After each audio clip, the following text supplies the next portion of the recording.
there are many complications. Everyone is not expert in it, but it is important that this procedure is, you learn this procedure. Any obstetrician who is practicing obstetrics must learn this procedure.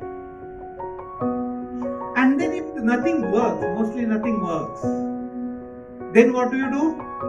You go for a removal of organ. Na rahega. So usually if you remove the uterus, there is no reason why she should bleed.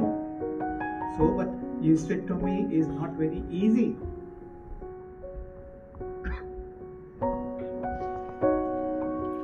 That is a thing. But if you have a friend in a radiology, you do a hysterectomy. But if you have a friend in a radiology, then you can always take his help. He should be experienced in it. He should have equipments in the institute, in the stable patients. The patient should be stable. And in that case, what he can do? He can put in a catheter in a femoral, and he can put in a balloon, or you can put a catheter in an internal iliac artery, balloon catheter.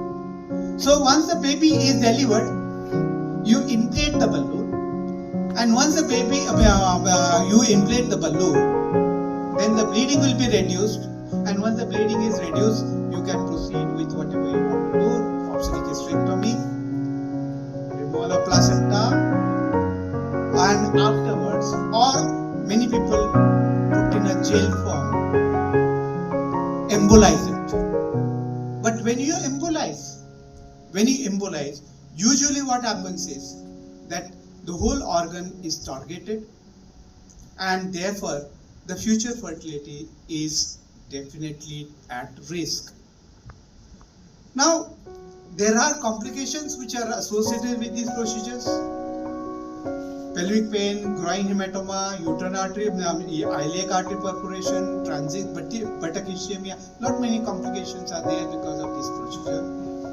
It is done only in a stable patient. Patient who is unstable, patient who is bleeding, you cannot perform this procedure. What I mean to say is the amount of a stress the surgeon must have undergone while doing all this, you can only imagine.